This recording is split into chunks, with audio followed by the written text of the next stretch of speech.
go.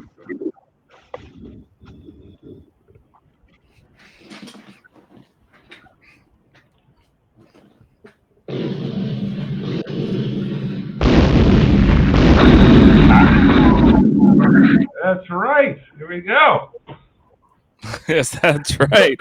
Survivor Season 40, Winners at War, the penultimate step of the war. This is episode 13. It was a two-parter tonight, and we got a lot to talk about. We're here breaking it down on Super Mater Brothers Podcasting. Hey, we got a guest here, Jeff. Yeah, we have a very special guest here with it's me, my brother, and Darryl Clarke joining us in West Virginia, right? That's where you hail from currently right now, Darryl? That's where I'm trapped right now, yes. That's where you're trapped in your house, quarantining with your Jay and Silent Bob photos on the wall. Mm-hmm. Yeah. I'm sure you looked at those pictures a lot more than you normally do. I usually work from home anyway, right?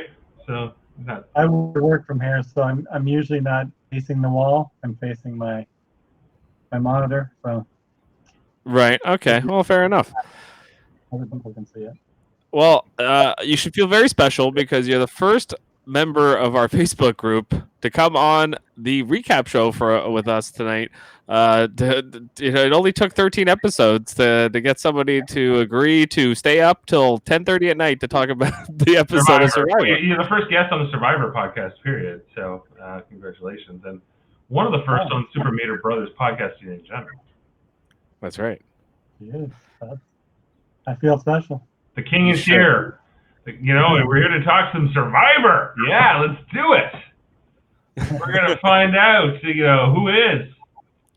Okay, well, just like let's get some quick fire from the hip hot takes. David, first thoughts on this episode?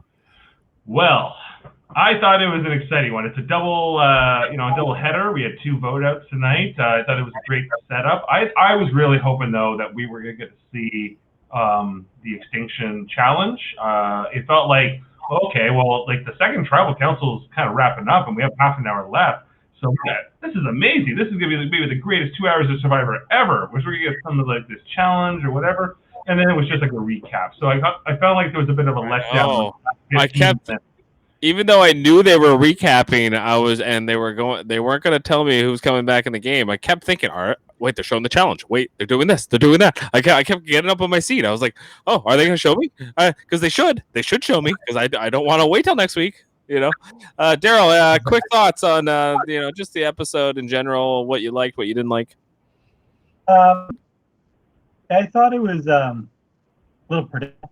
The people that got voted out, they made it look like they were gonna blindside this person, and then they just all lined up and voted out who everybody wanted out.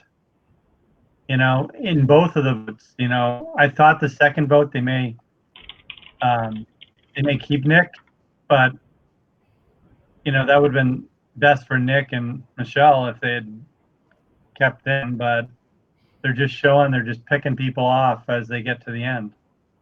Yeah, sometimes Survivor goes that way where and they do these double headers usually when there are two boring votes. And I get why they do it because we get a lot of content, we get to see a lot of character stuff, but the actual strategy of the game is a little pedantic, it's a little predictable, like you said. Like it was, both votes were pretty straightforward. Nick won the immunity the first time, and they voted out Jeremy, and it was like, yeah, that makes sense. And then the next vote was, Michelle winning immunity, and then they took out Nick, and also made sense. It was just those were the people that were going to have the target on them, and there was no way back from that. Dave, any thoughts on all right, let's talk about the first vote out just real quick. The vote out of Jeremy tonight. Yeah, well, I think that the story of this episode for me was largely that, it was more like, it was Ben, Sarah, and Tony have sort of emerged as like this super solid three, even though they've been working together for a while. Like I didn't realize how these three were sort of gonna like lock down with each other, the two cops and the soldier, and that seems to be what they've done here. So I feel like that they kind of controlled this episode largely, even though they tried to kind of sell us maybe a false bill of goods that there was a bit more dissension with Ben and that they were thinking about taking out Ben. It's Winners at War. everybody's thinking about taking out everybody, but I think to Darryl's point, I think that you could see it coming, and it was I wasn't surprised. They kept trying to lead me along, and didn't pay off. Yeah, Darryl, just quick thoughts of like why you thought Jeremy maybe couldn't save himself, or what he could have done different. He kind of was lamenting about that when he was on the edge of extinction. Could he have done anything different in that first hour to kind of save himself? I don't think so. Like Dave said, the alliance of the big three there, they had it in their mind that they were going to get rid of Jeremy no matter what, even though Tony was kind of wavering a bit. But he's looking at the end game, and I think he knows with those two that he's so close with, they'll take him to the end. And he had to show them, especially Ben. He had to show Ben that, let's get rid of Jeremy. Like even afterwards when Ben was saying, "Oh, thank you," or whatever, and he was thankful that he kept him in. He's like, "No, we're together. Like we're solid," or whatever Tony said to him. He said, we're going to the end." So I think that's part of Tony's game, is just keep them confident that he's with them, and like Michelle said, like nobody's going to beat Tony if they take him to the end. I think Michelle's right. I mean, Sarah was all acting crazy, because Michelle was pretty much telling her the truth in that scene that you're referring to, and then immediately Sarah was like, "We got to get rid of Michelle," and it's just maybe it's just because she's gonna, I don't know, poison the people left in the game. Why would you want to send her to the jury right now when it's clear that she's probably going to throw you under the bus? I mean, just because she's, you're a threat. Just kind of like Tony had the same kind of a comment tonight when he said, Denise doesn't want to take me to the end. I got to get rid of Denise. And I kind of went, but yeah, you probably should get rid of Denise over Nick. I thought on the second vote, just to bring that up quick, I thought they should have taken out Denise instead of Nick if I was Tony and Sarah. And they were kind of deciding to vote. I don't understand why they wanted to take out Nick there. They even said they should probably bring Nick to Final Four, and I think they probably should have. But I think Sarah's the underdog is better than Denise. Denise is just this floater that's backstabbing when she has the opportunity to. What do you think, Dave? Yeah, I think it's coming down to Sarah and Ben are calling the shots here near the end, right? As we're in the final 5 and 6 here. That they just seem to and Tony is with them, but I think Sarah controls Tony more than anything, and I'm not sure how much Tony probably feels powerful, but I think he's only as powerful as Sarah lets him be in a lot of ways. And if she cut him loose towards the end here, I don't know if he has the clout to win this outright, unless he just wins challenges or whatever. I think he's a huge target coming into the finale. Tony now. Yeah, it's hard to see him getting to the final 3 without winning the fire or winning the final 3 challenge. He's got to win one of those challenges. Tony has to win to get to the final, right? That I don't see him. Nobody's bringing Tony to the end. Not even Sarah. She's not going to pull a woo. She's smarter than that, right? Yeah, maybe, I think so. I think Well, go ahead. Well, I just think just in the preview, in the final, that little montage at the end, we were a little disappointed with. She's like, "I want to go to the end with the best, and I want to beat the best, and I want to show my son I can do it." And I was like, "So what does that mean? You want to take Tony to the end? Is he the best? Who is the best? Who does she consider the weak players of this final 5?" Well, that's pretty clear. Probably Michelle and Ben, and not Denise. Yeah. I think Denise is a very strong player. I think it's her for me right now in the final 5. The 3 players that will win or could win are Tony, Sarah, and Denise. I don't see the other 2 winners winning at all. If Michelle wins, it's only because the jury hates Tony and Sarah or something like that. Or Ben, and they just can't vote for them. And they're like, "We like Michelle better. Screw you." And that's the only way Michelle wins. I mean, but this is winners at war. They're all going to respect getting to the end. whether and then who they vote for, I don't know. I don't see them being bitter. I don't see them just voting for the nice person. They're going to vote for the player that played the best, I think. But maybe not. Maybe they will give it to a Michelle. I don't know. What do you think, Darryl? Well, what do you guys think of whoever comes back? You don't think they have a chance at all? I do. I think it depends who it is, but whoever comes back, they better have an idol.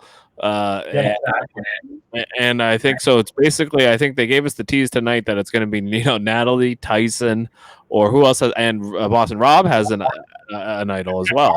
Parvati's another contender, I think. And then but they showed Amber quite a bit. And I was like, oh God, here right when they started showing her at Edge of Extinction, I thought what you said, Dave, that she was all happy before at the premiere.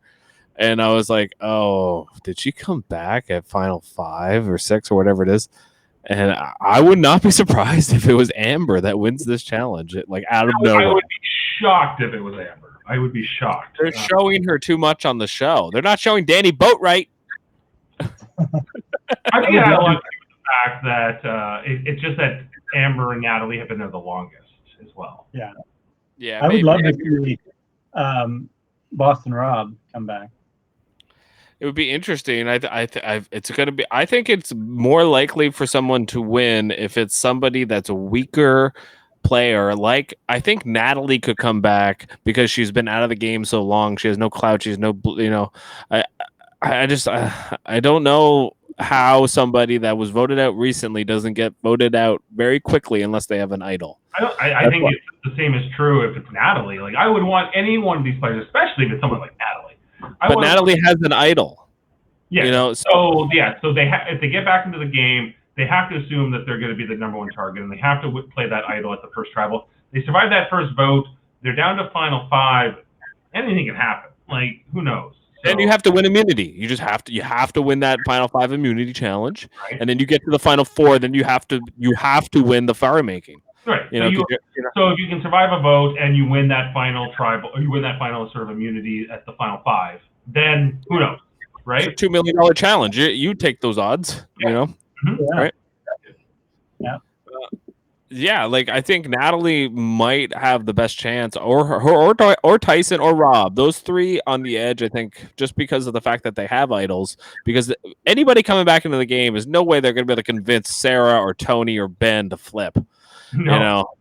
And then so you would have to convince Denise and Michelle to be on your side, and I don't see Denise doing that. Denise is too much of an opportunist. She's just like wants to get one step further in the game. That's how I read it anyway.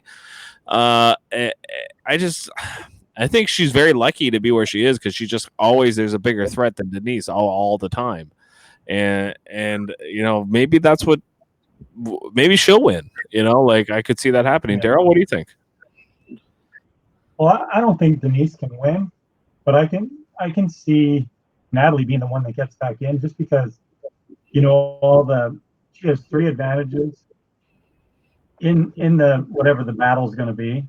Plus she has she's been there the longest and she wants this is she's been preparing for this the whole time. So I think she has a great chance. And just, Boston Rob is, Boston Rob. So nothing would surprise me with him.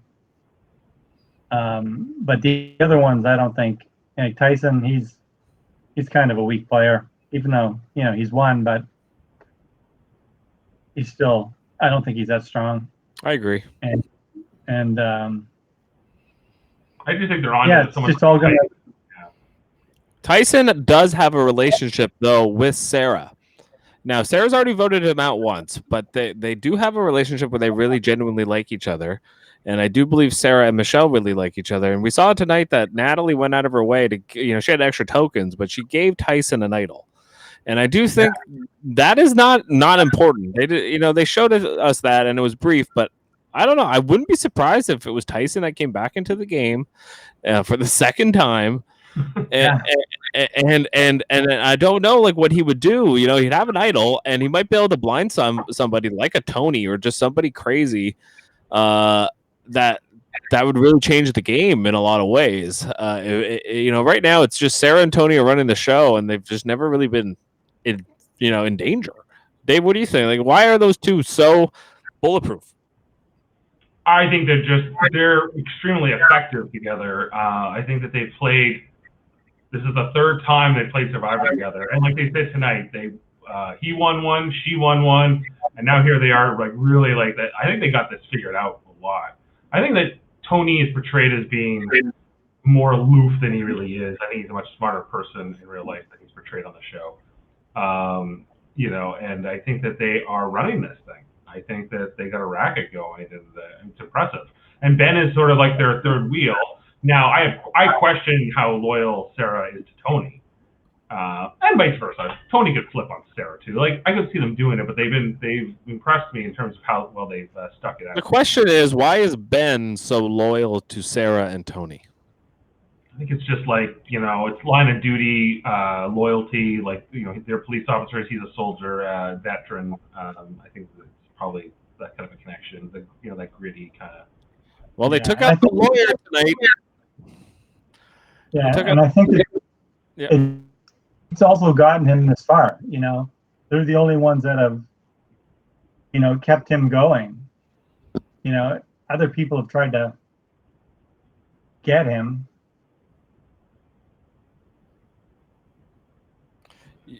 Did he freeze? Yeah, I think he froze.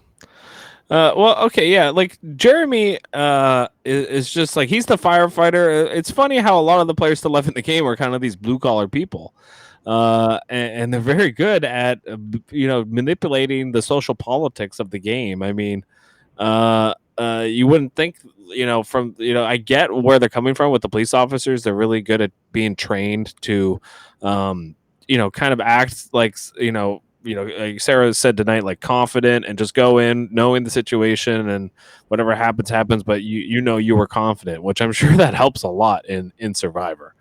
And then we got a therapist in Denise still left in the game. I mean, all these people have very interesting jobs that are still left. What's Michelle do? What's her job? Do we know? What's her job? Yeah, Survivor winner, I believe. Oh, really? She must have a career. I'm trying to reconnect Darryl here. I think he's having some more internet issues. Yeah, my internet. We can hear you at least. So. Camera to work again. He's floating there, Jim. Yeah. Sorry about that. She's a bartender. Yeah, she's a bartender, which is what I thought she was. From New Jersey, from Hoboken, New Jersey. Right. Which makes sense.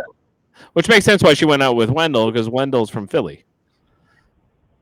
Oh, okay. It's a Philly-Jersey connection. Yeah, they're very. I don't know how close Hoboken is. Not at all. Like Hoboken's near New York, and Philly's near South Jersey. Right. Okay. I thought that might have been close, but yeah, I guess there were a couple hours. Yeah, I mean, that sort of tri-state area. Right. Yeah. So, I mean, okay. So tonight, did you guys like the first immunity challenge here, where they had to throw the balls and they did a slide puzzle? And did you like that, Dave? Did I like the first challenge? It came down to between Nick and Tony, right? Yeah, Nick was like out of it for a while. I mean, really, Jeremy had the lead. He was the first one. Jeremy got there first. Yeah, I was pulling for Jeremy. Obviously, he ends up getting voted out. I always liked Jeremy. I always root for Jeremy. And yeah, I root for him too. I like him. I just think I loved the conversation tonight with Tony and Jeremy, where they're talking about what 2 weeks is, and Tony's like, "It's 10 days. I work 5 days a week." He's like, "No, it's 14 days. We're working." He's like, no, it's 5 days a week. Maybe this is how he gets through Survivor without sleeping. He doesn't even count 2 of the days, Dave. I can hear Darryl again, so we'll try to bring him back in. 3, 2, 1. And he's back. Okay, you're floating there, you, but we can hear you. So here, it's good. It's good for the podcast. Yeah, we have an audio. Yeah, we have an audio version. Yeah, so we were just talking about like that conversation tonight, where it was pretty funny. Darryl, did you like it? Where Jeremy was talking about 2 weeks is 14 days, and Tony's like, "No, I work 5 days a week, so 10 days. It's been 9 days. 10 days is 2 weeks." Yeah. So weekends don't count. Funny shit. Tony was hilarious. That scene between Tony and Jeremy was gold. I thought it was just, so it was just, that Tony kept talking about using Jeremy as a shield. Ultimately, like, Tony will end up falling through on this because I guess he was like, whatever. He's just constantly kind of being pushed by Sarah and Ben in a different direction. And Ben wanted Jeremy out from the get, or wanted Jeremy out for a long time at least. So, he got his way finally. But that was great. The 14 days to 10 days. I've never liked Ben to start with, so. Yeah, me either. Yeah, no, I'm having a lot of tension with Jane because Jane has Ben in the draft, and I don't like Ben. I particularly don't like Ben in this season. I didn't mind him so much in his first season, but this season I haven't really liked his game as much. I kind of want him cut every week. I'm hoping it's him, and it's not. But she thinks it's personal. She thinks I'm targeting Ben because she has him. Isn't it interesting? Like if you just look at the picture that's behind us right now, okay, Ben's on the end, and then so is Denise, but everybody's standing pretty close together except Denise. Denise kind of like I'm over here, Exactly. Yeah. Background there, yeah. And that's kind of how she plays the game too. It's like she's not really aligned with anybody. She's like, hey Kim, you're an alliance member. Okay, you're gone. Okay, like she just constantly is like this like chameleon that just like is able to grab an alliance member. She had Adam for a while. She's an interesting player. I mean, it's just strange like how she's just like she could win and you'd be like that came out of nowhere. It would feel like that way even though she's never been voted out. She's been in the game the whole time. It's just like, but I feel like she's not in the game. Like she's barely on the show. Like she was a lot tonight, but I don't know. She's just on the side by herself, and then and they just keep going. Yeah, she never there's always a bigger target than her. Like this was kind of like a perfect season for Denise to come back because that's how she won her first season. I mean, there was Malcolm, there was Abby Maria, there was Scoopin, there was all these players that were like bigger threats than her. And then she just got to the end because like she was like that was her argument. I've been to every tribal. She doesn't have that argument this time, but she has made some good moves. She took out the queen that's standing right beside her in that picture, by the way, which is kind of interesting. That's what Sarah said tonight. Like she has a good resume, and why I don't understand why she just has this Teflon where like we'll take Nick out. We'll just go over to Michelle. Like she's never the person they're like we need to get her out. Not for a while, because everyone who's tried to go after her has gotten voted out next. Usually, at least that's happened at least twice that I can think of this season. So I think everyone's just been like, "Well, if you go after Sarah, that's it." So you got scared. She's playing a Boston Rob. You kind of gave maybe a little bit. Don't take the name, or I'm going to get you out of here, all right? And and we saw that Ben was under the spell of Boston Rob. I think Sarah is has a similar kind of operation. So. What did you guys? They showed it quickly, but what do you make of the challenge that's going to be going on next week? Like what? Like it looked like it was like some sort of endurance course or like obstacle course. Like what do you think it's going to be? You want to go? Do you want to talk about that? Okay. I don't know. Like it's going to be. It has to be something that a man or a woman would have somewhat of a chance of winning. Right? It has to be.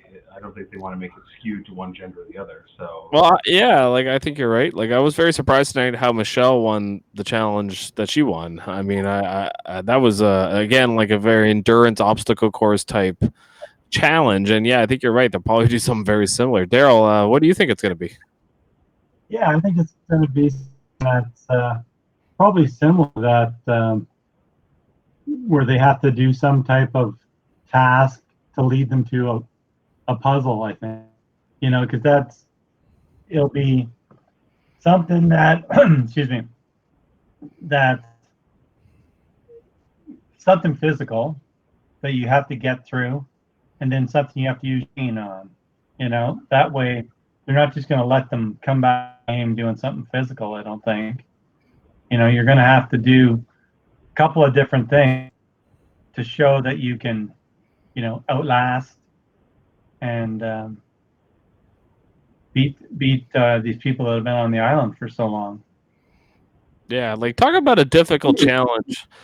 For Survivor, normally when there's this many players playing one challenge, it's tribe format. But this is like how many players? There's like what? There's 5 left in the game, 1 left, and so there's like 14. Is there like 14 players playing in this Edge of Extinction comeback challenge? Let's see. So Sandra's out, right? Yeah. Yeah. Is that 14 players coming? Playing in this? No, it's 14. Yeah. 14 players. That's ridiculous. Like the odds of 1 in 14 is hard. Like when it comes to a challenge like that, anybody could win that. I mean, Amber's coming back. Watch out. I think it could be Amber. I would not be in the least bit surprised. I can tell you who I would be shocked if it's Danny Boatwright. It came out of nowhere and it was like Adam Klein or it was Ethan. If it was Ethan. Even Ethan, yeah. That would be a surprise. Oh yeah, any of them that they've not really shown on the show a lot on Edge. Like Jeremy, even I think would be a surprise if he came back because Jeremy just got Edge, but I know, but he's like even on Edge, like it was kind of like he was defeated. It was like it was over for him. I mean, that's how I felt about him. I was like, it's over for him. Like that there's no way he's coming back. Which is kind of sad, but you know what? He won his game, and he did a great job winning that second chance's game. I thought the odds were so against him in this season if he didn't have a Boston Rob or a Tyson, go deep and hide amongst those meat shields.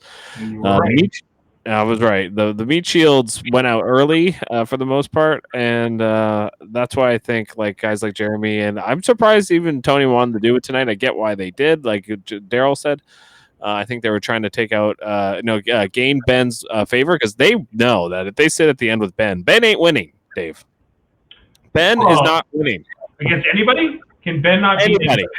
Yeah, what do you think? Can Ben win? No. Yeah. I don't think he could. He couldn't win against Sandra, and Sandra's at home.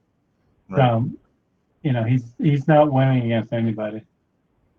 What if it's Ben sitting at the end with Michelle, and let's say it's Danny Boatwright's come back from Edge of Extinction, and she's in the final 3 somehow now, and so that's or Amber, take your pick.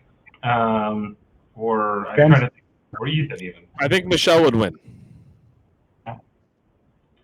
You think Michelle? But Michelle is one of the youngest here, right? Yeah, but they're not going to vote based on how old they are if they have kids. I disagree with that. I think they're going to vote based on like who played the better game. What do you think, Darryl? Do you think they're going to vote based off like situations of life? No, I agree with you. It's better game, and who's not Ben? Yeah, like I just think Ben even says tonight, like, oh, nobody likes me, nobody sent me anything. I guess people don't like me. I have a lot of enemies. It's like, yeah, because you've been a dick to like multiple people in this season, especially Jeremy. I think there was another player he was kind of like Adam. Him and Adam butted heads. These guys don't like him, Yeah, and right. Imagine what happens when Jeremy comes to the end of Extinction. He tells that story about how he said, "Hey Ben, you want to have a chat?" And Ben just looks at him and says, "No," right? And just blew him off. That was last week, right? In the last week's episode. Or even the one tonight where he was like, go ask Michelle for her advantage, and then Michelle, and then he goes, "Watch, Jeremy's going to ask you for your advantage." Like he was like totally being like, just like a two-faced slime ball. I mean, like it's pretty obvious what he's doing. Yeah. So when Jeremy tells those stories about Ben and all the other stories that will get around Ben, especially if they already don't like him to begin with, it's hard to imagine. He won the first time, I think, largely because he just won out, right? He just won every challenge to the end. Yeah, he Mike Holloway. He didn't win challenges. He kept getting immunity idols. He'd win it. He'd find an immunity idol, and then he'd play it, and then they put it back in the game, and then he'd stay up all night, and he'd find the next one. That's how he won. He did that like 3 times in a row. And a lot of people were upset with that win because it seemed like the producers were like giving him this win because he kept stumbling upon the immunity idol, which is, really shouldn't happen. One guy shouldn't find it that many times. But I guess he did. I mean, I guess, sometimes it's also the other players you're playing with. If they don't follow you around and they're not smart, like they're dumb for doing that. Like Tony found one this season where he was snooping around in the middle of the night and Nick woke up. But you had to, like, if I was out there and I knew guys like Ben and Tony were out there with me and I watched their season and they stayed up all night looking for idols, I would stay up all night and make sure they couldn't find idols, or I would find out the idol myself. I would not let those guys do what they do. What do you think, Darryl? Yeah, I would stay right with them. Like, if you're not going to let them find it, and if they do, you're going to know it because you're there with them, or you're going to find it.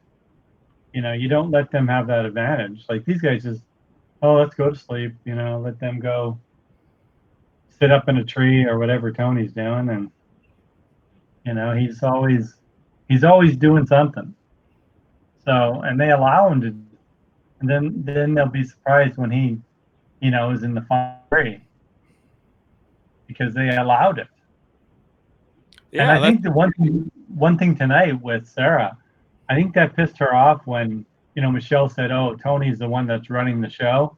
Yeah. And she's like, "It's not just Tony." And no, Tony's running the show. And that pissed her off. So that may come back to haunt Tony a bit if, she says, "Well, I want to show you guys who's really running the show." Right. Yeah, I think Sarah will want to cut him. Yeah, like we'll want to cut Tony before the final three. What she might want to do is make him make fire against whoever. It doesn't matter. Like, I think she will definitely she'll want to win that final. It's all who wins that final 4 immunity challenge. It's so important because then you're the sole person that gets to decide who makes fire. And then when you do that, then it's like, okay, and then it's 50-50 chance. It's like flipping the coin like Michelle did tonight. Which was misplayed. You should have played that for Jeremy. Even Tony and Ben mentioned that. That would have been then it would have been a tie vote, and then it would have been between Michelle and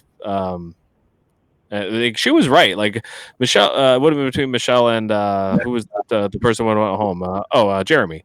So she was kind of right to play it, kind of not. She really needed to convince Nick that voting at Jeremy was the wrong move because she was right. Nick went home the next vote. And that she was so right for giving him hell in that moment. And what did you think of that whole sequence there, Darryl? Yeah, I think she was, everything she said happened. It was exactly what these guys just don't want to listen to her for whatever reason, but it doesn't take a genius to show you're on the bottom. They're going to get Jeremy. They're going to get you. They're going to get me. That's the way this goes. They've been doing it, so far with other people. Why aren't they going to come get us? But no, Nick thinks he knows better, and look where he is. Trying to battle back in. Well, aren't we all just glad that I'm kind of glad Nick went out tonight because I didn't want to see Nick be the ultimate survivor. I was not looking to see, I wouldn't be satisfied with him winning. And I think the only other player I wouldn't be satisfied with winning is probably that's still in the game. It's probably Ben. Denise, maybe to an extent, but, because she hasn't played the flashiest game. But I'd be fine with Denise winning the game. She's played a really good game. Ben, yeah, I kind of agree with you, but he's just the unlikable player this season. Every season always will have an unlikable player. Not everybody can be liked. It's just not the way Survivor works. Michelle is the type of player, I agree with you, Darryl. They just don't want to listen to her. It keeps happening over and over. They're like, Michelle, I just don't know. Even though I do think she's one of the best players out there. I think she's so underrated. And why she's such a good player is she plays to her strengths. She knows she's not a threat, but she's also good at social connection, reading people. She knows how the game's going. Even though Tony's oh, Michelle doesn't know what's going on. She knows more than Ben knows what's going on. She's reading the situation way better than Ben. Ben just happens to be in the more favorable position in the alliance. If they wanted to drag Michelle to the end, she'd be in the better spot. Dave, what do you think of all that? I agree with you. I agree that that somehow Tony and Sarah are in the driver's seat. Like, imagine if they still had Sophie in the mix. If Tony hadn't cut Sophie, maybe that was the smart thing that Tony did. He put himself in this, like, that Sarah needed him now, right? And he's really lucky that she didn't, like, just turn around and walk away from him. I guess it came down to this whole, that she had no choice, right? Like, and Tony knew it. But she said, if I get voted out next, never talk to me again. And so, I don't know how important their friendship is to him, but it seems like enough that he's like kind of doubled down on his loyalty afterwards. I mean, that's a good point there, Dave. When Sophie got voted out, why didn't some of the players that were left in the game, i.e., Jeremy, Michelle, why weren't they able to convince Denise? I think Kim was still in the game. Was she when they voted out Sophie? Yeah, Kim was still in. Yeah, like there were numbers there to flip it on Tony and Sarah, and it just never happened. And I think mostly because of Ben. Darryl, what do you think of all that? Like all that analysis? Yeah, no, I think that's true. Like they don't respect Michelle's knowledge of the game. She follows along as good as anybody, and she knows how the game is run, and she see, how, she's telling them, like, this is who they're going to pick off. Like, it's right there in front of you, but nobody wants to listen to her. And then they could have, ganged up on Tony. But like you said, nobody had the balls to go and form an alliance against him to get rid of him after he got rid of Sophie. So they're stuck with him now. Right. He's doing whatever, up in the trees, listening to people. And why not go after Sarah, though? Why is Sarah always so protected in this game?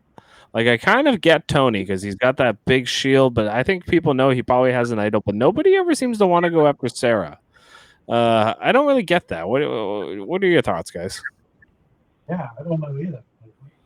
Like, why is Sarah like this Teflon character? Her and Denise both have this ability to not get any bullets coming their way. And I just don't like. Is it just their social game? They're just that likable, or they're just good on the island, and they get people to kind of like look the other way and like, no, I won't take you out. What is it like? Why doesn't Michelle go, Jeremy? We got to get Sarah out of here, or whatever. She just seems to be that character that they just don't seem to want to get out, and she's running the show. It's very obvious she's been running the show for the whole season. Her and then now Tony just kind of took control of it when he got the immunity run and he got the idol, and now Tony's kind of taken her spot. And I think that's why you said she got upset at Michelle for pointing that out, that Tony's running the game, because like he's not running the game. If he hadn't gone on that immunity run, and to his credit, that move to cut Sophie was gold for him. Even though Sarah was pissed, because I think that Sarah would have cut Tony much sooner, or maybe by now. Maybe it would have been Tony instead of somebody else today, like Jeremy, maybe, or Jeremy, or somebody else, right? I can't imagine that Sarah would have liked to have gone deep with the end with Sophie potentially, right? Well, do you think that Sarah was just trying to do Sarah, Sophie, Tony final three? Do you think that was her plan? No. Maybe it was Sarah, Sophie, and Ben. I can see that was sort of the plan. What do you think, Darryl? Yeah, I think it would probably be closer to that. They'd take Ben before they take Tony. Yeah, I think you're right. Because it has to go Final Four at some point. And who would they have brought to Final Four instead of Tony if they didn't bring Tony? Nick or like Michelle? Yeah, somebody like that. Yeah. Okay. It was easy to get to do things. Or Denise, she's always just hanging out. So, yeah. Right, because they kept Denise around because she's a number for Ben for some reason. Like, I don't get why. But Denise is like this number for anybody. Like, she's like, oh, I'll give you my vote. I'll give you my vote. And then like people like Ben or Kim or Adam are like, I got Denise, but do you? Not she'll really. turn on you in a moment. She has no allegiance to anybody. She's the black sheep of the season. Yeah. She will do anything to get to the end, but she wants to do it with no blood on her hands. And she's doing really good at it. I gotta say, like I don't know how she does not get to the final four, unless she goes out, unless she's one of the first two, like final six or final five boot out. I mean, but I think whoever comes back from Edge is going to be a huge threat. So it's like she's going to be safe for one of those votes, and then the other vote might be like they got to get like a Ben out or Michelle or one of those votes. It'll probably be Michelle and the person who comes back will probably be the two boots, and then the final four. Denise is there, and if she wins the fire, I don't know how she does not win the season if she gets to the final three. I think she'll beat Tony or Sarah if she got to the Denise. final. Yes, I do. Oh, come on! You don't think so? Why would she beat Sarah? I just think she played a better game. Like as far to the jury, maybe not in reality. I think Sarah's been running the game, but I think Denise, to the jury, has got the flashier moves. Like all the flashy moves have been Tony's. So why should I prefer even Michelle's game to Denise's game? I think that if I was a jury member, I would reward. Like Denise is sort of at the lower end. She's got the big move with Sandra. Like credit to her, but that was on day 16. We are now at day 35.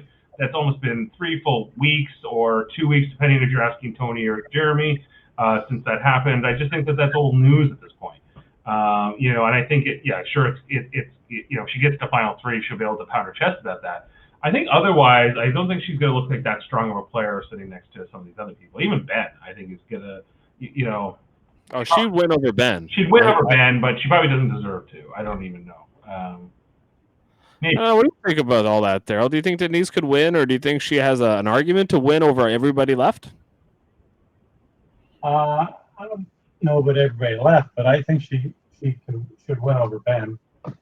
I think everybody should win over Ben. But, I felt like Ben was better than with Nick coming into the thing. Yeah, but I think, like you said, it's amazing she's lasted this long. But I think she could go out next, like depending on who comes back from extinction and if they have the idol, that'll save them for the first vote. Right. So who are they going to get rid of on the first vote if it's not Michelle? Say Michelle wins the immunity again. Well, it really depends who comes back, okay? Because we know there's a solid 3, okay? We know that 3 is Tony, Sarah, and Ben. Now, the other 2 are Denise and Michelle, who never seem to talk to each other and are never aligned together. Now, if whoever comes back is able to get both of those people to vote the same vote, then it's a 3-3 tie. Then idols are going to start flying. Tony will probably play his because he's going to be nervous. Like we'll have to. It really depends who comes back. Who do we want to come back, guys? Who do you want to come back that could bring Michelle and Denise together to vote together? I think there's only one person, and that's Kim. Yeah, I think you're right. I think she could. Kim. Yeah. Okay. So you think Kim could come back into the game? Like, why not? It can be anybody, right? I'm just saying the only way we go to a 3-3 vote at 6 is if Sarah and Denise and Michelle vote together, and those 2 never seem to be on the same page. Why? I have no idea. They must not like each other personally or something. There's some friction there that they can never seem to work together. And there was a scene with them tonight where they're painting together and they're talking. Denise has got her whole mantra. She's talking about endurance and let go. What do you think of all this, Darryl? Like, what? How do we get Michelle and Denise to vote together next episode? I mean, that's the only way we get a 3-3 vote. Yeah, it's gonna be tough. I think one thing where like these advantages that they have coming back in, like how big are these advantages? Because Natalie's got 3 of them. Like, how big is that going to sway? Like her winning, getting back in, because that's huge. 3, and some people have not. The tally here, because they give us a little tally coming into this final thing, right? So Rob just has an immunity idol that he has from before he was even voted out. all the way back on whatever day that was. Looks like day 14. No, he bought that one. He bought that on the edge? Yeah, he bought that before the last buyback challenge. Okay. So he's got his Just like Natalie did. All right. So then Wendell's got 2 tokens, which apparently that will get you 1 advantage. So he's using up his. Same with Yol, who had his speech was great. Yeah, I calculated the odds, and I'm going to go for it. That's good. Parvati got 2. Natalie has 14 tokens. That's ridiculous. Okay, why did Natalie have 14? But like, didn't they do an extortion challenge on Tony and get 6 tokens? It shouldn't have been 3 each. I mean, Parvati must have bought some food or something with one of her tokens. That's the only thing I think. And Natalie didn't buy anything. Oh, she did. We know she did buy some food. We saw that a few weeks ago. Oh, Parvati did? Yeah, and she shared with a few of them. And she just got 8 in the Yeah, well, it was the payload was off this last challenge where Nick used up all of his fire tokens plus pooled it with Michelle's in order to give a disadvantage to Ben. So therefore, Michelle was able to win the immunity challenge, and therefore now Michelle can't be voted out. So Nick is next biggest target. So therefore, Nick kind of sealed his own fate, and he paid Natalie Anderson to do it. Yeah, he gave her 8. So that's. And Michelle got her fire tokens back by winning the immunity challenge because she had to pitch in 2 of those because he only had 6. Nick only had 6, right? By the way, what a crappy advantage that was tonight. That disadvantage in the challenge. Like, what was that? Like, couldn't they have written something a bit better than that for the final 7? Like, give them a bit better of an advantage. Something, I don't know, a little bit more crafty or a little bit more exciting, like a steal a vote or I don't know, like something better than that. What do you think, Darryl? Like, even make him sit out or something, like, because he was only 1 fucking block away.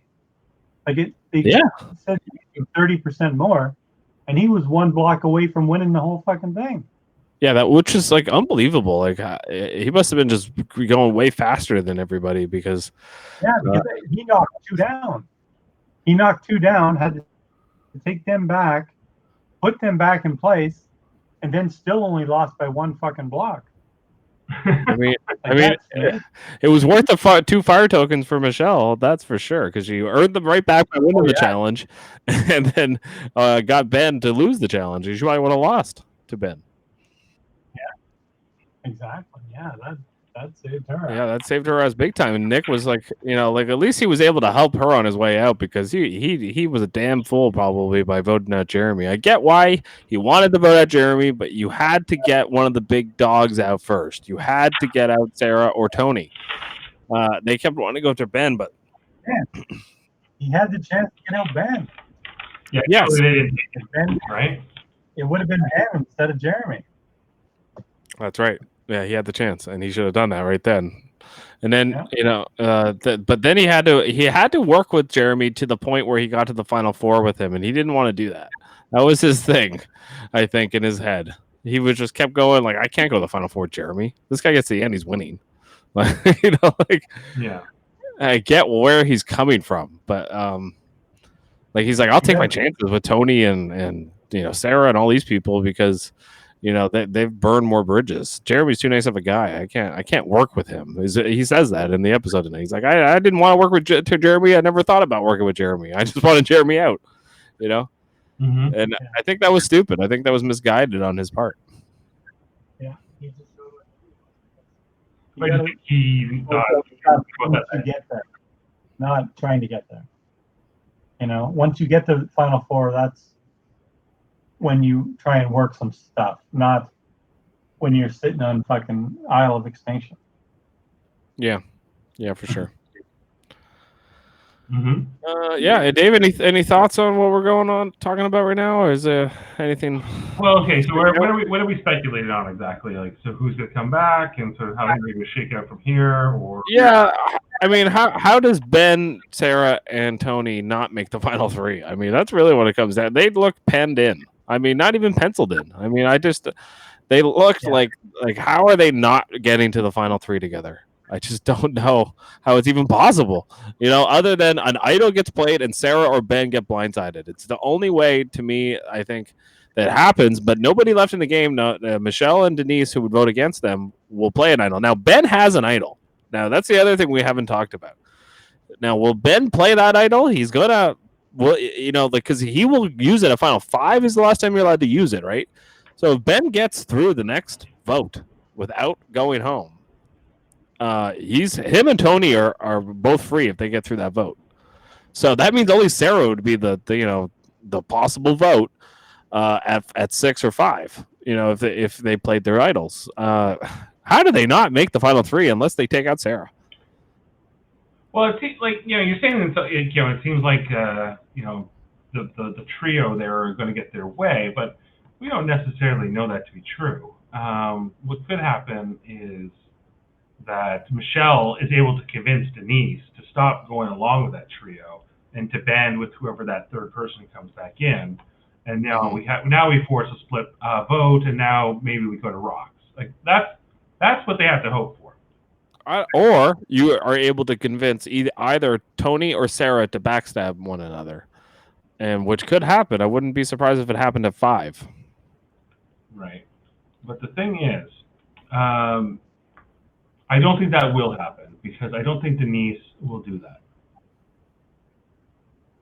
I think you're right. I think probably, but I guess it depends who comes back. If Kim comes back, Denise is going to want to vote with Kim. I'm back, boys. Yeah, I'm back. Yeah, I don't know. Like, what do you guys think, Darryl? Yeah, I think I agree with you. If Kim comes back, I think that could shake things up because Kim can bring in Michelle and Denise and try and form a little, final 3 with those 2 girls. And then bring Sarah in because that would be the only other girl. Yeah. And then just pick off Tony and Ben. Who both have idols, so they'd have to lull them into this sense of security and then blindside them, because they both have idols. So, you got to either flush the idols or get in the first vote, or, I don't know how they would do that. They would have to blindside one of them and then flush the other one somehow. I don't know. It's hard to get both those idols not played. You can't vote them out both at the same tribal council. One of those guys is getting to the final 4. Like that's I think 100% for sure. How long can they use the idol? Like how many more? They can use it till the final 5. So they only have like. Right now, there's 5 left, right? So one person comes back, they have a vote at final 6, then they can play it at the next tribal council.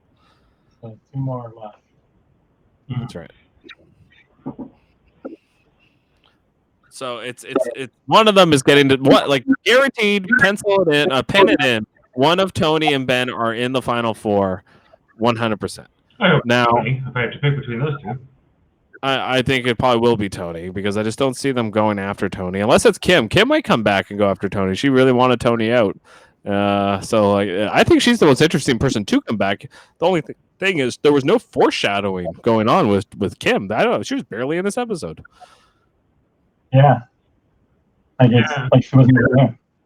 Well, it needs to be exciting. Did you guys see in the preview that they're going to have the ability to vote on, or the players who are still in the game are going to have the ability to like bet or put some kind of a wager on who will win? Like it's some kind of an underground boxing match or something. Did you catch that? No.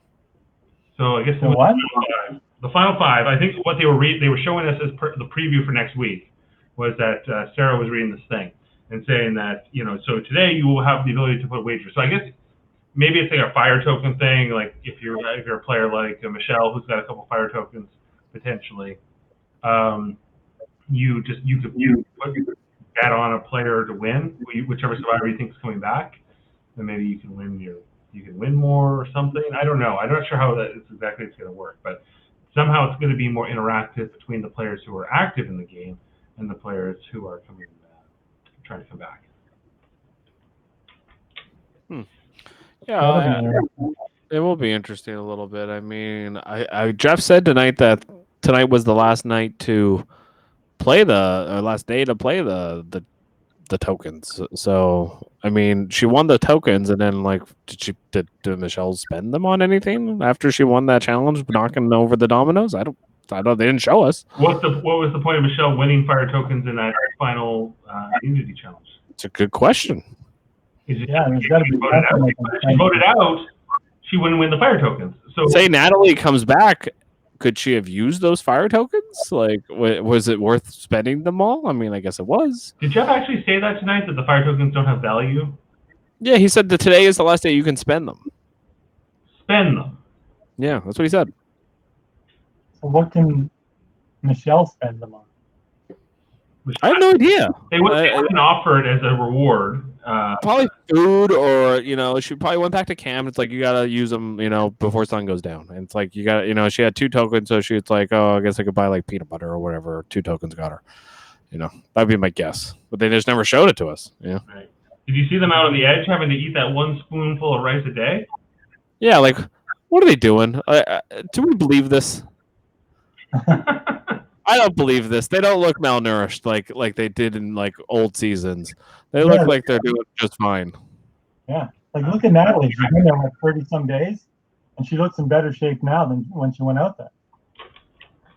Yeah, like I don't know. Like I think they're trying to. That's a little TV magic to make it seem like they're struggling worse than they are. I mean, I'm sure it's not bad, but I mean, it's not good like to live on that island, but at the same time, like I don't think they're starving, like malnourished, like and eating 1 little teaspoon or tablespoon of rice. It's kind of ridiculous. Like, come on. And you see Wendell sprinting down the fucking beach like he was in the Olympics or something. Yeah, they would have no energy to be able to do any of that stuff if they were only eating like the tiniest bit of food. Right, and Natalie's been there for 35 days, basically, right? Yeah. And she's like climbing up shit and beating everybody to the fucking the advantages. Yeah, like I mean, she did have an advantage tonight where this throne was, but I'm surprised nobody else knew. Were you guys surprised? Like nobody else knew where this thing was. Maybe Tyson. I think most of them knew where it was. I think she maybe not as well because it's so far away. No, nobody knew except I think Natalie and Tyson were the only 2 people that knew where that throne was. But they should have thrown it. Like I would have been right on the stone of throne. Yeah, the stone throne. Like it's very clearly it looks like a throne too. Like I get like if you had been there before, which I think it was seemed to be very close to where the coconuts were, where they did that challenge where they kept running back and forth with the coconuts. Like how would you not notice that chair like that? It looks like a chair. But when she went out there and she got those, she won that clue or whatever, and she got the tokens, so she won the ability to sell that to Nick is what she won, right? So I think that that I was like, maybe it is. Maybe the story of the season is Natalie coming back, or at the very least, it kind of proves that this Edge of Extinction format has some viability. That a player like Natalie, like the first boot, sort of also has a special place amongst the season in this way. My problem with the Edge of Extinction is it's almost like another game. Like they're playing like this ultimate, like this harder version of Survivor where there's no voting and it's just survive and then get to this one challenge, and I think it's almost harder than actually playing Survivor, yet it's not Survivor. Yeah, it's just wait for Survivor. It's like, it's wait for Survivor. Go starve yourself and, run a bunch of CrossFit and then come back and then hopefully you win that one challenge and then you'll be back in actual Survivor. I mean, get 2 shots to come back in. Yeah, and you get a chance to talk to all the people voted out, and especially Natalie and Amber, they have no blood on their hands. Not one of those players voted somebody out in this season. So, if they came back, like it's like, well, I mean, you didn't vote me out, so I'll give you the money. We just have no idea what's going on. No idea, but yeah. Only what they're. We just spent all this time on Extinction with you. We're giving you the money because you were there with us. Yeah. You became our friend. Yeah, like how could you not feel that way? Like if you were like Jeremy, even you spent all this time with the people in the game, but they all were backstabbing and lying, and then you get back and your girl Natalie gets to the end, you're voting for Natalie. Like, Exactly. Well, yeah, and that's the thing about this Edge of Extinction. Yeah, where I was like, yeah, Natalie can win. She's got mad respect with the jury. They'll say she survived. She survived on Edge of Extinction, which is maybe harder to survive on, in just like from a survival standpoint, from the pure like being stranded on an island kind of standpoint. She's like if she could beat Wendell in a foot race after being on that island for 32 days straight with very little, hey, sure. And she could win, and if people don't like it, I don't care. What's she supposed to do? Not try to win? No, I wouldn't be upset if she won. I just think it's hard to be like she played the best game of Survivor when she didn't play Survivor. Like she played Edge of Extinction Survivor. Yeah, so like this is supposed to be the Survivor Super Bowl, and the first player that got voted out that normally would never have come back wins. It's hard to wrap your head around it because it's like you don't really deserve to win, but you know what, you did survive and you played this other game, and it's hard to be like as a fan rooting for that person sometimes because you're like, well, you really lost, and you lost a long time ago. You lost the first fucking week. Yeah. One voted off. Day 2. She was voted on day 2, just to remember. Yeah, and it's like you're on like you said during a Super Bowl, like this guy, she would have been on the injured reserve all year, and then comes in the fourth quarter, scores a touchdown, and gets the fucking MVP of the Super Bowl. Yeah, when it gets the big contract. Gets the $2 million contract. This version of Survivor is set up that way. Just that she can curry that much favor with the jury just by by earning their respect out there, like Reem did in the first version. Yeah, absolutely. And you know what? Both players that came back in the first time was Rick Devens and then Chris Underwood. They were both heavy favorites to win, but they both played the game at least enough where they actually got blood on their hands. The player that got voted out first or second, where they never voted somebody out like Amber and Natalie did, it's like, Jesus, like you lost, and now you won. It'll be strange. I'm not saying I won't be happy if Natalie wins because I think she's pretty awesome and she would deserve it. But it's just the principle of the thing. It's like I watched this whole season of Survivor, and the player who didn't play Survivor at all, never voted anybody out, won. Yeah, never got to vote. Well, she voted in the first. She voted for Adam, and he didn't go home. Like she never had a successsul vote, and it's just like Tony says tonight. I've been on the right side of every single vote, and he has, and that should matter. In this game, if you're respecting somebody's game and their gameplay, it should matter if they're on the right side of the vote pretty much every single time. I agree. I think that counts for something. Should count. It should count for something, especially from winners. They shouldn't just give it to Natalie, is what my point is. Just because they, like Darryl said, they spent all this time with her. Did she deserve to win? Like they should really, I hope they get to the final tribal, and if somebody like that comes back, really have a discussion of like what matters more: the player that was on the right side of votes and got to the end and won immunity challenges, played idols, or the player that came back and had to conquer Edge of Extinction and that was difficult, and all the I hope there's a good narrative that's talked about in the final tribal if it is somebody that comes back from Edge of Extinction. Well, I think it's ultimately going to come down to like who this jury is comfortable with crowning the great champion of them all. I think that is ultimate. Like I think every Survivor season that comes down to who do they want to be say that like I had this great experience and this is who won our season and I'm proud of my winner, or at least that winner was, you see why they won and I respect it or whatever. And this also has that as well, but these people know each other much more intricately, right? And there's $2 million on the line, so it just feels differently for those reasons. I also say that, I just want to talk about Denise for a second, because we talk about her game, but like this move tonight where she got back to camp and was like, hey, why don't you guys vote me out? I just want, or like, if you're going to vote me out, I know I'm going to chuck you blood. Why not give me more rice or give me a last meal before I have to go to extinction and only eat the one spoonful of rice with Jeremy? Yeah. was this a smart play? Because I guess, she was playing it as some kind of like subterfuge to confuse that they were actually going after Nick, right? But it seems to be her whole game this season. It's like, hey guys, I'm gonna go sit over there. Just forget about me. mhm. And if you don't want to vote me out, don't vote me out. And if you want to vote me out, go ahead. But why would you? That's been her whole game, Mhm. and it's working. It's just like even in the picture, Dave, that we have right in front of us. Yeah. Her hand is in front of her face.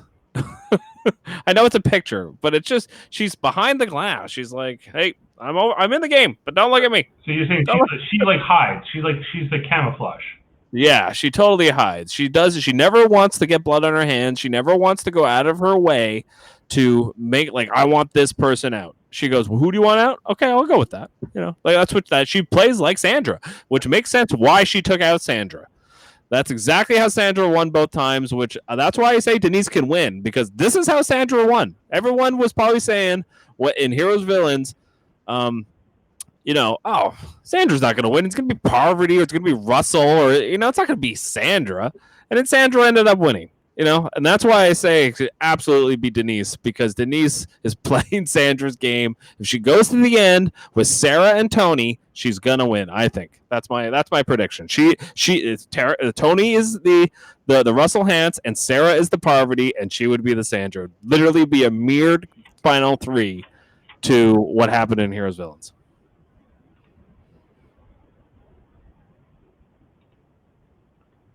He's there. I'm back, boys. Did you hear what I said? Like it would be very similar to Heroes Villains, Darryl. If it's Tony and Denise and Sarah, it would be very much like Heroes Villains, where it was like Tony's like Russell, Sarah's like Parvati, and Sandra is like Denise. And that's why the way I see Denise winning. Is everybody's pissed off at Sarah and Tony and goes, "You guys suck." We're giving it to Denise because she never got as much blood on her hands. Like, could you see that happening? Just like it kind of happened in Heroes Villains. Yeah, I think that could exactly happen. That way they, everybody's pissed off that, Tony and Sarah got them out. Like especially Ben, he'd be pissed. Yeah. And everybody else, Jeremy's going to be pissed off at those two because Jeremy thought Tony was his boy. So yeah, I can see that happening. Yeah, I think that's the way Denise wins, and I think if Denise gets to the final 5 or the final 4, and she makes a play to make sure that she's in the final 3 with Tony and Sarah. Now she says tonight, I'd go to the end with Ben and Sarah. What did you think? Like, why is she thinking that way? You think? Would Ben is Ben more of a Russell? That he's more of the unlikable player, way more than Tony is? Maybe that's what she read. She was like, you know what? People like Ben less than they like Tony. So I got to make sure it's Ben, not Tony in the final 3. He needs to be the Russell in this equation. Yeah, that could be true too. Yeah. Because I think a lot of people don't like Ben, especially me and Dave. Yeah. And Jeremy and Adam. They don't seem to like him either. Only Jane likes Ben. Yeah, like I think she's the sneaky player. Forget about me. There's always a bigger target, and watch out for Denise. She's scary. That's what I think. If I was out there with her, I would want her gone. I would want her out of my game so fast because she has this way of convincing everybody that she's like the good guy, and she, just like Sandra. And they're not really the good guys. They're very much so the I'll just go along with whoever the majority is. That's who I'm voting out, and I won't get the blood on my hands. But you kind of do. You just don't directly, So we go to the draft. Oh, sorry. Go ahead. No, I was gonna say. So who still has players left? Yeah, let's go. We'll go full screen here, so we can just see it all. So we'll do it by who's in the draft. So there's 8 of us. For those who might not be familiar, I'll just shut off the little thing there for the moment. Okay, so everyone can see that pretty well. I can go a little zoomy here. Okay, so Jane, my wife, she still has Ben. She's the biggest Ben fan in the world, maybe next to the real Ben family members. Although she has Wendell, the fastest player, who's still in entry station. So, hey, he's a good athlete. He's got a chance to come back in as much as anybody. I'd be surprised if it was Wendell. Amanda still has Sarah. Jeff has nobody. Darryl, you have Adam and Danny. Also, which is nobody. I have Kim, Ethan, and Amber, which is also nobody. Because these are not in the game. Only, Sandra is out for sure.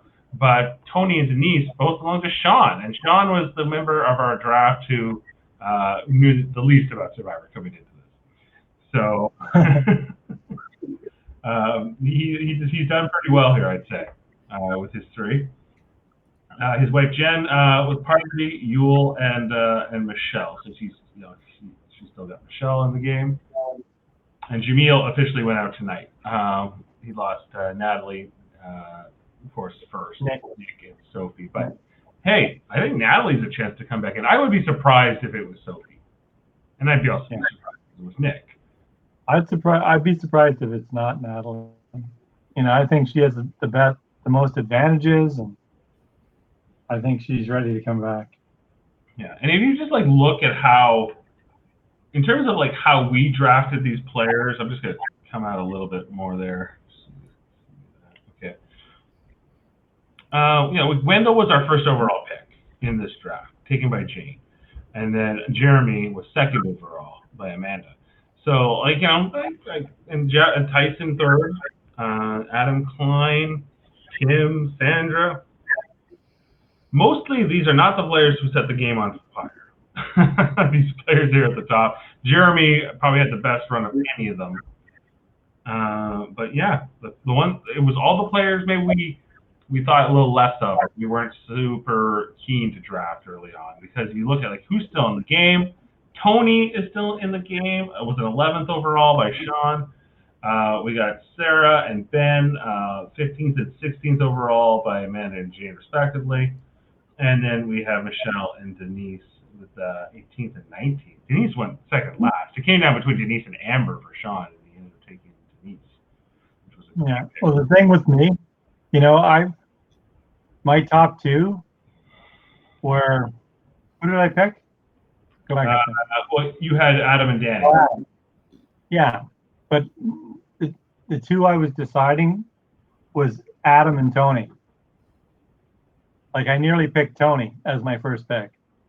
Well, I don't blame you because I think I would have taken Adam over Tony, just considering that Adam, I think he's considered to be a better player, whereas Tony is sort of this wild card who we thought would get voted out right at the beginning. We considered him sort of a lame duck, like a Boston Rob. That's why, I thought he was maybe too strong, so he may get voted out early. So that's why I took Adam instead. No, I understand. I really how this all shook out. Kind of made sense at the time. I thought that maybe Wendell was the one who I thought went maybe too high, but Jane took him first overall the year he won, and she had that first overall pick, and then so I think she just had to take Wendell again. I understood the rationale. And then Tyson Jeff, is this other one who why not a second return? Yeah, I mean, they kind of foreshadowed it a little bit. I mean, he was given an idol. I mean, maybe, I don't know if it means nothing. I mean, they foreshadowed a lot of stuff. I mean, they're including a lot of different things, but I don't know. I wouldn't be surprised if it were him either. Natalie's generosity is what leads to Tyson coming back in the game and also winning the game. Does he have to split that $2 million with her? No. No, I think he might give her $100,000.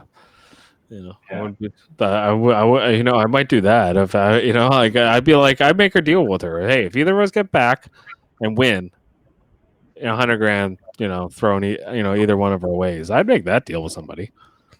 Yeah, but you would. Oh yeah. Because they're gonna get if it's $2 million, I know after taxes it's 400 and some thousand that they win, so they're gonna have almost $900,000 if they win this game, whoever wins. So tax free, without the taxes. So 100,000. I mean, I'd make that deal. Yeah, the after tax. Oh no, they want more than that. It was 2 million. No, I think they get back. I don't think they get. I think they get about half of it back. Well, now because it's in California too, so that's why. Because there's What do you mean? Is that where the production company is? well, that's where they're going to get the money is in California because that's where the final. Oh, is that how it The works? final. So where they award the money has an effect on that? Yeah, because it's there's entertainment tax in California, so there's regular tax plus entertainment tax. That's why people don't like living in California, or if you're an entertainer. Right. That's why they all go live in Montana and shit. Exactly. So they don't have to pay that extra. I don't know how much it is. It's like 20% or something. Something crazy. So the regular is at like 40% and then another 20%. So they'll pay like 60% tax. At least that's what I think it is. Something like that. I'm not a fucking tax lawyer, so I don't know that shit. But Right. He's not a tax lawyer. I just know they pay entertainment tax in California. No, that's what did you do like the finale in like New York then? Even sports, like NHL players. That's why some of them don't like even when they go to play there, they have to pay tax. Right. Whenever their game check for that game. Yeah, for when like say the Flames go and play in LA, part of their game check, has to go to entertainment tax. I'm against it. Too many taxes. So you Americans and your taxes, you guys got to stop. I'm not American. I'm Canadian. Right. You're married to one, so we'll give you a pass. Yeah, so you have to pay taxes though in the States. That's true. I pay taxes, unfortunately. But gotta do what you gotta do. Yeah. They pay me American money, I gotta pay the American tax.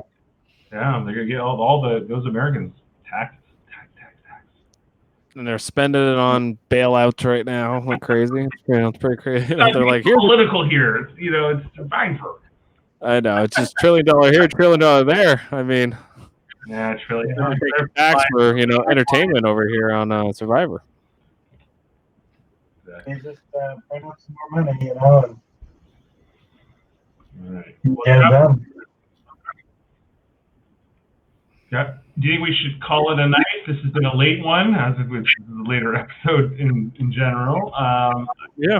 I think we've broken it down well. I think we have a good sense of that we don't know anything going into next week, and anything could happen, which is exciting. I mean, we do know one thing. We know Ben's not going to win. That's right. We've determined Ben will not win, and we've determined that one of Ben and Tony will definitely make the Final Four. If Ben does win this, Jade will never let us forget it because she has had so much of a hard time over Ben. We'll definitely have to get her a crown. If Ben wins, she deserves a crown. I mean, it's very clear that even the show does not like Ben. I mean, he's definitely the villain of the season. He's who's ever editing this show, does not like Ben. No. Like they're like, Jeremy's the good guy. Even Adam, they really liked. They were showing him so much when he was on the show. And now he's on Edge. It's like he doesn't exist. It's kind of funny, like. Now a little bit of United Tribal, yeah. Yeah, it's really funny. I wonder if we looked at a total list of confessionals. Obviously, I think Tony would have the most, but I think Danny Boatwright would definitely have the least. But there's other players where Wendell, even he had that moment tonight, but that was he's barely been on the show. I mean, Wendell wasn't on this show with his ex-girlfriend, then he would not be on. He would have no airtime in this season at all. Yeah, exactly. Right? He with him. That he had a story at least. He had some kind of a moment. I didn't think he deserved to win that season he won. I thought Dominic deserved to win the season he won. I would have given it to Dominic, but I understood why. But ultimately, who was the tiebreaker? What was her name? It was that Laurel. Laurel, yeah. That was the only time in Survivor history where the third place person had to decide who won, which is Oh man, that's weird. Like that just can you imagine like one person deciding who wins? I mean, I guess that happens sometimes in like a 5-4 vote or whatever. Yeah, if you're a tiebreaker, you're always in that position. Yep. Okay, so hey, we're heading into next week finale, Jeff. Yeah. Who knows when the next Survivor season is? We don't know. Yeah. Be Yeah. far down the road because they're not producing. They would have been producing a season in March, and that's obviously not happening. We probably would have seen a preview at the finale. This will be one of the first finales ever that we don't have a preview like that. You know, they might show us what the concept is. I could see that maybe, but I think that they've been trying to also like figure out what is this reunion show going to look like? What is this finale going to look like within this sort of social distancing? I mean, is it going to be a big Skype call next week? Yeah. What is? Yeah, dude, I never even thought about that. What are they gonna do? I don't know. They know. They must have figured it out. But Los Angeles apparently reopened today, so I don't know. Yeah, parts of it. Yeah. All right. Well, we'll sign off for now. Darryl, stay on. We'll talk to you a little bit after we end this, and we'll just shoot the shit for a few minutes. But we'll see you next week for the finale, guys. And if you want to join us, anyone that's in our social media group that we talk about all the reality television, if you guys want to be on the finale next week, we could use a panelist. Darryl, if you want to come back, you're more than welcome. yeah, you don't have to do the whole episode. You can come in and give your opinion and drop out. We could be taking live calls, whatever. It's going to be an exciting night next Wednesday for the finale, which the title of that episode is just the finale, if you were wondering. Is that what it's called? Well, just the finale, yeah. Well, yeah. Well, it's not a great title, like the penultimate step of the war. Yeah, that was a hell of a title tonight. It was. They had that. The title was better than the episode. I mean, the episode was kind of boring overall compared to some of the other ones that we saw this season. But I think the finale will be fireworks, and so I think we needed a penultimate snoozer to get to a good one next week. Okay. So thanks for joining us, and catch us next week. Thanks. Bye, guys. Thanks, everyone. Thanks, Joe. Bye. Okay.